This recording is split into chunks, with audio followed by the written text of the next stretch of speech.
Hello అండి, నా పేరు సాయి. నేను స్టార్ పవర్స్లో ఇన్సూరెన్స్ మేనేజర్గా చేస్తున్నాను.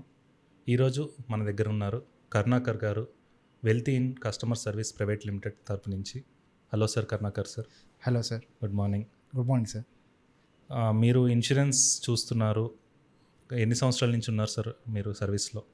సార్ నేను ఇన్సూరెన్స్లో 10 years నుంచి ఉన్నాను. 10 years నుంచి. ఇదే field. Which type of insurance మీరు చూస్తారు sir? Sir we're dealing all insurance. నేను వచ్చేసి ఆల్ ఇన్సూరెన్స్ చూస్తాను. Okay. Health, life. Okay, health and life. Yes sir, Okay, all sir. Companies చూస్తాను. ఆల్ కంపెనీస్ మేనేజ్ చేస్తారు. ఓకే. ఇన్సూరెన్స్లో బేసిక్గా మోటార్ కాకుండా ఉంటుంది హెల్త్, లైఫ్ అన్న. ఇప్పుడు మీరు మనకి ఎక్కువ ఉపయోగపడుతుంది అవి కాబట్టి. లైఫ్, హెల్త్ అంటే తేడా ఏంటి సార్? అసలు యాక్చువల్గా లైఫ్లో ఎన్ని ఉంటాయి, హెల్త్లో ఎన్ని ఉంటాయి? సో జనరల్గా ఏంటంటే లైఫ్ ఇన్సూరెన్స్, హెల్త్ ఇన్సూరెన్స్ అనేది ప్రతి పర్సన్కి నీడ్ అనేది. సో చాలామందికి అది అనేది తెలియదు, అవేర్నెస్ అనేది లేదు. ఓకే. సో చాలామందికి ఏంటంటే లైఫ్ ఇన్సూరెన్స్, చాలామంది లైఫ్ ఇన్సూరెన్స్ ఎందుకు తీసుకోవాలి, హెల్త్ ఇన్సూరెన్స్ ఎందుకు తీసుకోవాలి అని అనుకుంటారు. జనరల్గా ఏంటంటే లైఫ్ ఇన్సూరెన్స్ ఎందుకు తీసుకోవాలంటే మన ఫైనాన్షియల్ ప్రొటెక్షన్ కోసం తీసుకోవాలి. ఎగ్జాంపుల్ ఎలా అంటే మనం ఒక పర్సన్ ఉన్నారు. సో ఆ పర్సన్ వచ్చేసి ఎవ్రీ మంత్ సర్టన్ అమౌంట్ అనేది అర్న్ చేస్తున్నాడు. ఓకే. సో శాలరీ పర్సన్ అనుకో, ఎవ్రీ మంత్ అతను జాబ్ చేస్తాడు. ఎండ్ ఆఫ్ ద డే మంత్కి వచ్చేసి 50,000 60,000 శాలరీస్ వస్తాయి. అవును. బట్ అది ఎవ్రీ మంత్ దానివల్ల వాళ్ళ ఫ్యామిలీ గడుస్తుంది. అవును. అన్సర్టన్గా అతను లేకపోతే వాళ్ళ ఫ్యామిలీ అనేది ఎలా రన్ అవుతుంది ఓకే. అనేది మెయిన్ ఛాలెంజింగ్. అవును. సో అలాంటి టైంలో ఏమవుతుందంటే టర్మ్ ఇన్సూరెన్స్ అనేది చాలా ఉపయోగపడుతుంది పర్సన్స్కి. సో అక్కడ ఏమవుతుందంటే life insurance must should be తీసుకోవాలి. ఆ లైఫ్ ఇన్సూరెన్స్లో కూడా చాలా ఉంటాయి. మనకు వచ్చేసి టర్మ్ ఇన్సూరెన్స్ ఉంటుంది, సేవింగ్స్ ఉంటాయి, యూలిప్స్ ఉంటుంది. అందులో మెయిన్ వచ్చేసి టర్మ్ ఇన్సూరెన్స్ తీసుకోవాలి. టర్మ్ ఇన్సూరెన్స్కి ఏమైనా క్రైటీరియా ఉంటుందా సార్? ఎలిజిబిలిటీ లాంటిది ఏమైనా ఉంటుందా? సో అక్కడ క్రైటీరియా అనేది ఉంటుంది సార్. సో ఈ మెయిన్ పర్సన్స్ వచ్చేసి బేస్కి వచ్చేసి ఇక్కడ వచ్చేసి శాలరీ పర్సన్స్కి ఇస్తాము, ప్లస్ బిజినెస్ పర్సన్స్కి ఇస్తాము. Okay. బిజినెస్ పర్సన్కి వచ్చేసి వాళ్ళు బిజినెస్ ఏదైతే ఉంటుందో దాని బేసిస్ తీసుకొని ఇస్తాము. శాలరీస్ అనుకోండి జనరల్గా వాళ్ళ ఇన్కమ్ బేసిస్ చేసుకొని ఎంత అమౌంట్ నుంచి స్టార్ట్ అవుతుంది sir term insurance? Sir term insurance జనరల్గా వచ్చేసి వాళ్ళ ఏజ్ మీద డిపెండ్ ఉంటుంది. Okay. సో 18+ వాళ్ళ నుంచి అప్ టు 60-65 వరకు కూడా కంపెనీస్ అనేది ప్రొవైడ్ చేస్తున్నారు. ఓకే. సో వాళ్ళు తీసుకోవచ్చు.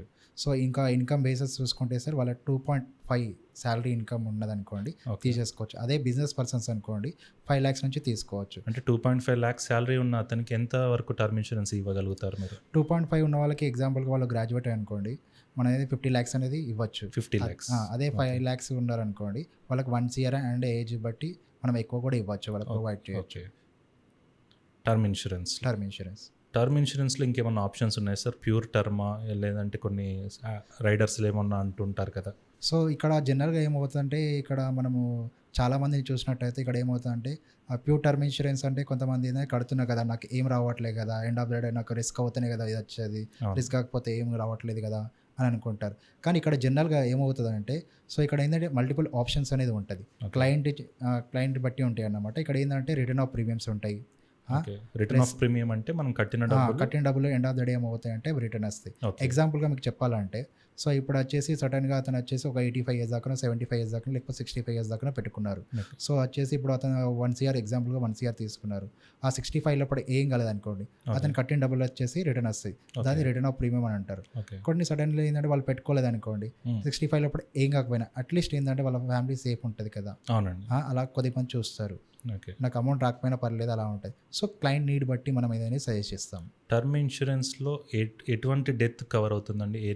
అంటే సూసైడల్గా ఉండదు అది ఇది అని అంటారు కదా? లేదు sir, actually any kind of risk cover అవుతుంది సింపుల్గా చెప్పాలంటే. ఓకే. సో మీరు అంటున్నారు కదా any kind of risk cover అవుతుందని.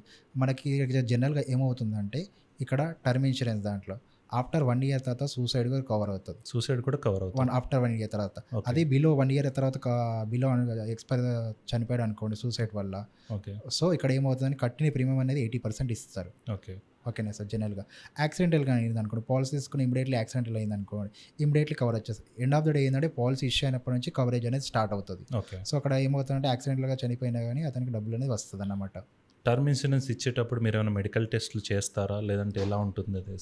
సో ఇది డిపెండ్స్ ఆన్ అండర్ రేటింగ్ మీద ఉంటుంది, డిపెండ్ ఆన్ కంపెనీ మీద ఉంటుంది. జనరల్గా ఏమవుతుందంటే ఇక్కడ మనం టర్మ్ ఇన్సూరెన్స్ తీసుకుంటాం.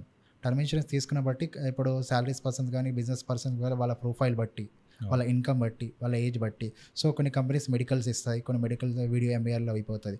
సో చాలామందికి నేను బెటర్ సజెషన్ చేస్తానంటే మెడికల్స్ అయ్యింది అనుకోండి బెటర్, ఫర్ ద ఫ్యూచర్ ఏది ఉన్నా కానీ క్లెయిమ్స్ అనేది ఈజీగా వస్తుంది. ఓకే. ఎందుకంటే మన ఫ్యూచర్లో ఏంటంటే మనం ఉంటాము, మనం చూడము. అది ఫ్యామిలీకి అనేది ఉపయోగపడుతుంది. సో మెడికల్ చేయించుకోవడం బెటర్ అని చెప్తాను. ఓకే. ఒకవేళ ఇప్పుడు నేను స్మోకర్‌ని సార్. నేను స్మోకర్ అనుకుంటే ప్రీమియం ఒకలాగా ఉంటుంది. నాన్ స్మోకర్ అంటే ప్రీమియం ఒకలాగా ఉంటుందనేసి చాలామంది స్మోకర్ అనే విషయం దాచిపెడుతూ ఉంటారు కదా! ఒకవేళ అటు విషయంలో క్లెయిమ్ ఏదన్నా వచ్చినప్పుడు కంపెనీస్ ఎలా ట్రీట్ చేస్తాయి? సో ఇక్కడ వచ్చేసి జనరల్గా చాలామంది ఏం చేస్తారంటే దీంట్లో వచ్చేసి చాలామంది స్మోకింగ్ నాన్ స్మోకింగ్ అనేది మెన్షన్ చేస్తారు. సో టొబాకో కూడా ఉంటుంది. అవును. సో ఇక్కడ ఏమవుతుందంటే జనరల్గా ఏంటంటే ఏం లేని వాళ్ళకి ఏం తక్కువ ప్రేమ వస్తుంది, స్మోకర్కి అనుకోండి ఎక్కువ ప్రేమ వస్తుంది. అవును. సో అక్కడ చాలామంది క్లయింట్స్ ఏం చేస్తారంటే అక్కడ స్మోకింగ్ అక్కడ మెన్షన్ చేసుకుంటే ఎక్కువ ప్రేమ వస్తుంది కదా, నేను అకేషనల్గా చేస్తాను హ్మ్. అని అనుకుంటారు. అక్కడ ఏమవుతుంది జనరల్గా ఏమవుతుందంటే అక్కడ మెన్షన్ చేయించుకుంటే better. So okay. For the future ఏంటంటే ఇప్పుడు మెన్షన్ చేయించుకోలేరు, పాలసీ తీసుకున్నారు, అవును. బట్ అక్కడ ఫర్ ద ఫ్యూచర్ వచ్చేసి ఒక 3-4 ఇయర్స్ తర్వాత అతను చనిపోయారు. అక్కడ ఏమవుతుందంటే దీనివల్ల రీజన్ చనిపోయారు అని చెక్ చేసినప్పుడు సో స్మోకింగ్ చేశారు, లంగ్స్ ఎఫెక్ట్ ఇచ్చాయి అని ఎంక్వైరీలో తెలియంది. సో ఎన్ని ఇయర్స్ నుంచి ఉందని రిపోర్ట్లు ఐడెంటిఫై అవుతాయి. సో పాలసీ తీసుకోకముందు నుంచి ఉందని ఐడెంటిఫై అయింది అనుకోండి, అక్కడ క్లెయిమ్ అనేది రిజెక్ట్ అవుతుంది. ఎన్ని సో ప్రీమియమ్స్ కట్టినా కూడా ఎన్ని క్లెయిమ్ ప్రీమియమ్స్ అనేది కట్టినా రాదు. వేస్ట్ అవుతుంది. ఓకే. సో అక్కడ మనం ఏం చేస్తామంటే మెన్షన్ చేయించుకున్నాం మనకి మీకు ₹1-2 ఎక్కువ అవుతుంది. సో అక్కడ ఏంటంటే నెంబర్ ఆఫ్ ప్రీమియమ్స్ మీకు కొద్దిగా ఎక్కువైనా పర్లేదు, మీకు ఎండ్ ఆఫ్ ద డే ఏంటంటే క్లెయిమ్ వస్తుంది. ఇది ఎందుకు తీసుకుంటున్నామంటే జనరల్ మన ఫ్యామిలీ సెక్యూర్ ఉండాలనే తీసుకుంటున్నాం. ఫర్ ది ఫ్యూచర్ ఏంటంటే మన అర్నింగ్స్ దెబ్బతినకుండా ఫ్యామిలీ అనేది రోడ్ మీద రాకుండా అవును. అది కాకూడదు అనేది మన ఇంటెన్షన్. సో ఇది మనం తీసుకోవడం వల్ల బెటర్ అవుతుంది. మామూలుగా ఒక పర్సన్‌కి మీరు ఫస్ట్ ప్రిఫర్ చేసే ఇన్సూరెన్స్ ఏంటండి? హెల్తా, టర్మా, లైఫా? సరే జనరల్గా చెప్పాలంటే లైఫ్ ఇన్సూరెన్స్ ఇస్ మెయిన్, దాంట్లో వచ్చేసి term insurance main. Okay. Second అంటారా health insurance. Okay. Health insurance ఎందుకంటే జనరల్గా మనం హెల్త్ ఇన్సూరెన్స్ తీసుకుంటాం. సో ఇప్పుడు మనం వచ్చేసి డబ్బులు కూడబెడతాం, అవును. ప్రతిరోజు ఎంతో కొంత కూడబెడతాం. అది అర్నింగ్ కానీ ఏదైనా కానీ సేవింగ్స్ చేస్తాం. ఎగ్జాంపుల్ ఒక 10 lakhs మన సేవింగ్స్ అయినాయి. అన్ఫార్చునేట్లీ ఒక 10 years కష్టపడి 10 lakhs అనేది సేవ్ చేస్తాం. ఎవ్రీ ఇయర్ ఒక 1 lakh అనేది మనం బ్యాకప్ చేస్తాం. చేసుకున్నాం. అవును. అన్ఫార్చునేట్లీ ఫ్యామిలీలో ఎగ్జాంపుల్ నలుగురు ఉంటాం అనుకోండి, 2+2 kids ఉన్నాము. సో అన్ఫార్చునేట్లీ ఎవరికి 10 yearsలో ఏం రాదని మనం గ్యారంటీ ఇవ్వగలుగుతామో లేదండి. ఇవ్వలేము. సో అక్కడ ఏమవుతుందంటే ఎవరికొకరికి ఏమైంది అనుకోండి, అక్కడ హాస్పిటల్ అవుతే ఇవాళ రేపు ఎలా ఉన్నాయి ప్రతి ఒక్క హాస్పిటల్స్, అక్కడ మినిమం హాస్పిటల్కి మనం జాయిన్ అయినప్పుడు 1 lakh 2 lakhs అనేది Payment జనరల్గా అవుతుంది. అవుతుంది. సో అక్కడ వచ్చేసి ఒక 10 days ఉన్నాం అనుకోండి, మోస్ట్లీ ఒక 5 lakhs అయిపోయింది అనుకోండి. మీరు 10 yearsలో అర్న్ చేసింది ఎంత 10 lakhs సేవ్ చేస్తారు. ఆ 10 lakhsకి 5 lakhs అన్నేసరి వెళ్ళిపోయింది కదా. అదే మీరు ఒక హెల్త్ ఇన్సూరెన్స్ తీసుకున్నారనుకోండి, అందులో మనకు ప్రీమియం హార్డ్లీ వచ్చేసి 10 yearsకి ఒక 2 lakhs 3 lakhs అవుతుంది. అవుతుంది. సో అక్కడ మీకు సేవ్ అయినట్టే కానీ కదా. ఇక్కడ చాలా మందికి ఓ మిత్ ఉంటుంది ఏంటిదంటే సార్, అంటే ఎలా లైఫ్ ఇన్సూరెన్స్ వల్ల అలవాటు పడ్డారు ఏంటంటే రిటర్న్స్ రావు కదా నాకు ఈ ఇయర్ వాడుకోకపోతే నా ఇన్సూరెన్స్ అమౌంట్ నేను వేస్ట్ అయినట్టే కదా అనే థాట్ ఇంకా చాలా మందికి ఉంది. వాళ్ళకి మీరు ఏం చెప్తారు? సో నేను జనరల్గా చెప్పేది ఏంటంటే ఇప్పుడు మీరు రిటర్న్స్ కోసం చూడకండి, రిటర్న్ ఫర్ ది ఫ్యూచర్ కోసం చూడండి. So Okay. ఇప్పుడు మీరు రిటర్న్స్ అన్నారు కదా, నేను ఎగ్జాంపుల్ చెప్తాను. రిటర్న్స్ అనేది ఆబ్వియస్లీ వస్తుంది, దీంట్లో ఎలా వస్తాయి అని మీరు అన్నారు అనుకోండి. ఎగ్జాంపుల్గా ఇప్పుడు మీరు కడుతున్నారు, అన్ఫార్చునేట్లీ దేనికోసం కడుతున్నారు, మన ఫ్యామిలీ సెక్యూర్ కోసమే Secure. కడుతున్నాం. End of the day family బాగుండాలని మనం కడుతున్నాం. సో ఇక్కడ ఏమవుతుందంటే మనం ఇప్పుడు ఎగ్జాంపుల్ అదే లైఫ్ ఇన్సూరెన్స్లో ₹1,00,00,000 టర్మ్ ఇన్సూరెన్స్ తీసుకున్నారు. అక్కడ మీకు 2 ఆప్షన్స్ చెప్పాను ఫస్ట్లో. ఇక్కడ ఏమంటే Return ఒకటి వస్తుంది. ఆర్ఓపి, ఒకటి నాన్ ఆర్ఓపి. సో ఇక్కడ ఏమవుతుందంటే మీరు ఆర్ఓపి తీసుకోలేదు, నాన్ ఆర్ఓపి తీసుకున్నారు. ఎక్స్ పర్సన్ వచ్చేసి సటన్ ఏజ్ లోపల ఏమన్నా అయింది అనుకోండి, వాళ్ళకి ఏమొస్తుంది, ఏం ఏమీ రాదు. రావట్లేదు. అవును. అదే మనం ₹1,00,00,000 తీసుకున్నాం, ఆ ₹1,00,00,000 అనేది నామినీకి వస్తుంది. మీరు అవును. కట్టి హార్డ్లీ ప్రీమియం ఎంత ఉంటుంది ఇప్పుడు క్యాలిక్యులేట్ చేయండి. ఇప్పుడు లెట్స్ టేక్ ఎగ్జాంపుల్ ఒక 30 years తీసుకుందాం. Hmm. రఫ్లీ అతను ఒక 1 lakh కడుతుంది, ఒక 10 years కట్టాడు, 10 lakhs కట్టినట్టు 10 lakhs కట్టాడు. కానీ అంత ఉండకపోవచ్చు ఓవరాల్గా మనకి అతనికి ఎంత వచ్చింది, 1 crore 1 crore వచ్చింది. అంటే మీరు డౌన్ మీరు ఇక్కడ టోటల్ క్యాలిక్యులేట్ చేసుకుంటే 90 lakhs మీరు ప్రాఫిట్ Profit ఉన్నారు. లో. ఆ విధంగా ఎందుకు ఆలోచించరు, అవును. ఫ్యామిలీ కూడా సెక్యూర్ అయింది ఎందుకు ఆలోచించరు, అవును. అదే అనేది main reason. So Okay. Term insurance అనేది చాలామంది అవాయిడ్ చేస్తారు, కానీ అది దానివల్ల మీకు చాలా బెనిఫిట్ అనేది ఉంది. ఒకటి ట్యాక్స్ ఎగ్జామ్షన్ వస్తుంది, ప్లస్ ఫ్యామిలీ సెక్యూర్ ఉంటుంది, ఒక భరోసా. ఇప్పుడు ఏంటంటే చాలామంది జనరేషన్ ఫ్యామిలీ వాళ్ళు ఆస్తులు కూడా పెట్టారంటారు, అవును. ఇది కూడా మీకు ఆస్తి లాంటిదే. ఫర్ ద ఫ్యూచర్ 100% హెల్ప్ఫుల్ అవుతుంది. సేవింగ్స్ ప్లాన్ అని కూడా ఉంటుంది కదా, సో సేవింగ్స్ ప్లాన్ అని ఏమంటారు? సార్ సేవింగ్ ప్లాన్స్ అనేది జనరల్ డిపెండ్స్ ఆన్ ప్రోడక్ట్స్ బట్టి ఉంటుంది, డిపెండ్ ఆన్ కంపెనీస్ బట్టి ఉంటుంది. ఈ జనరల్గా ఏంటంటే ఇప్పుడు మనకి కంపెనీస్ టు కంపెనీ ఉంటుంది సార్. దీంట్లో వచ్చేసి చాలామంది లైక్ కొంతమంది రిటైర్మెంట్ కోసం చూస్తారు, అవును. కొంతమంది ఏంటంటే చిల్డ్రన్ ఎడ్యుకేషన్ కోసం చూస్తారు, కొంతమంది హోమ్ డ్రీమ్ కోసం అవును. చూస్తారు.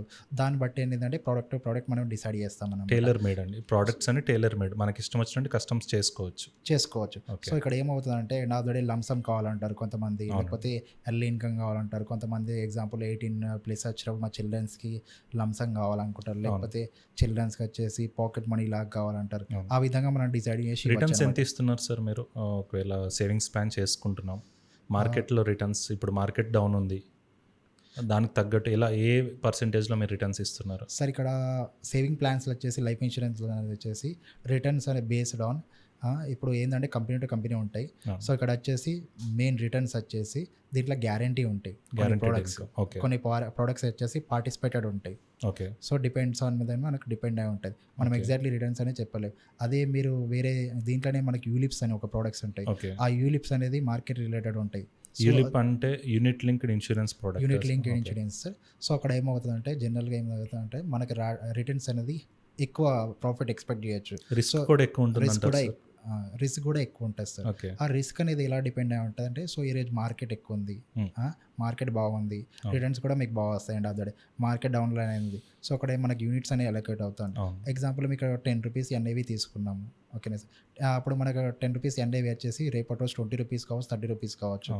ఇంటూ నెంబర్ ఆఫ్ యూనిట్స్ మీద మీకు ప్రాఫిట్ అనేది వస్తుంది. ఓకే యూలిప్ ప్లాన్స్ వచ్చేసి ఇప్పుడు ఆన్లైన్లో కూడా మేము నేను ఇప్పుడున్నాను సార్ పాలసీ బజార్లో కానీ ఫోన్పేలో కానీ నేను పాలసీ కొనుక్కోవచ్చు. వై మీ దగ్గరికి రావడానికి మాకేమన్నా రీజన్ చెప్తారా? సార్ జనరల్గా ఏంటంటే చాలామంది ఏమంటారు, నేను ఆన్లైన్ వెళ్ళి తీసుకోవచ్చు, అవునండి, డిస్కౌంట్ కూడా వస్తుంది అంటున్నారు.